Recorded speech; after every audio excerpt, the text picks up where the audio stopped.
Regardless of how strong you think your constitution, wearing a mask has become widely mandatory. Further studies show it is proven to help slow the spread of coronavirus. But a recent discovery about the link between blood type and infections has some people more at ease than others and stirred some debate in the process. Here to help us get a better handle on the information is Dr. Meissner. He's Assistant Professor of Infectious Diseases at MUSC. And it's good to see you, Doctor. Thanks for having me.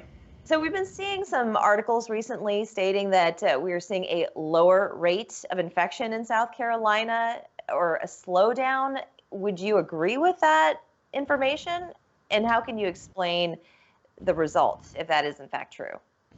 Yeah, I think the rate at which the number of cases increase has slowed a little bit lately, but the absolute number or the total number of cases that are being reported each day still remains quite high, in particular when comparing to where we were a month or two ago. So I think there's pretty good evidence that wearing a mask helps reduce the spread of infection between people. And it's great that we've had some recommendations about that for our community and our society. Certainly mask use is not uniform across our state, and there's still room to do that more often to help in the continued fight against this infection. Let's talk about the link between blood type and COVID-19. We've also read a recent study that shows that, say, people with an O-type blood are less susceptible to being infected as opposed to someone with an A-type blood. So can you tell us a little bit more about this study and what it shows? Sure, and so researchers in actually multiple countries have now conducted studies like this, and we now have data from China, Europe, and also the United States in this regard. The way these studies work is they typically compare a group of people that have COVID-19 infection who are in the hospital to a group of people in the hospital that either don't have COVID infection or who are in the community. And they asked the question of whether or not blood type might associate with your risk of getting infection or not. So far, the data from the different studies in different countries has been mixed. I think there's a couple key points for your viewers to know. Number one, if you are in the hospital with COVID infection, thus far there's not much evidence to suggest that your blood type could associate with whether or not you're going to get really sick versus whether or not you're going to get better and be able to go home. We still need more data in that setting. The other thing that people have looked at is, does your blood type influence your risk of actually getting infected in the first place? There is some suggestion that certain blood types could influence your risk of infection. I'd caution the data is still pretty preliminary. And this, if true, is likely to be one of the factors amongst others that influence a person's risk of infection.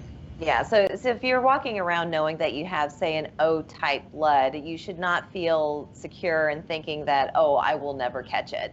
It's still possible, is what you're saying. Yeah, so the studies did seem pretty consistent that people with type O blood might potentially have a slightly lower risk of infection.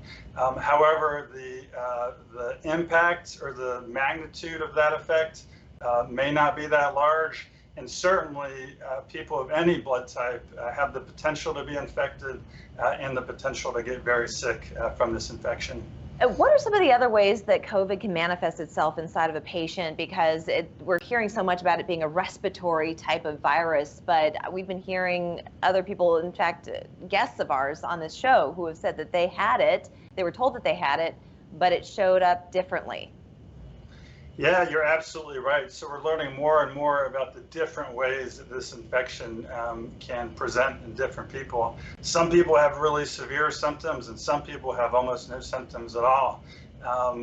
Fever and cough are sort of the classical symptoms that people report.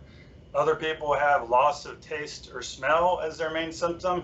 And you're right, other people can have stomach problems like diarrhea or abdominal pain that are their main symptom. And so as time has gone on, we've seen that this infection can cause different people to feel in different ways. So if you're not feeling well, it's a good idea to go and get yourself tested when it's safe. Final question for you, Doctor.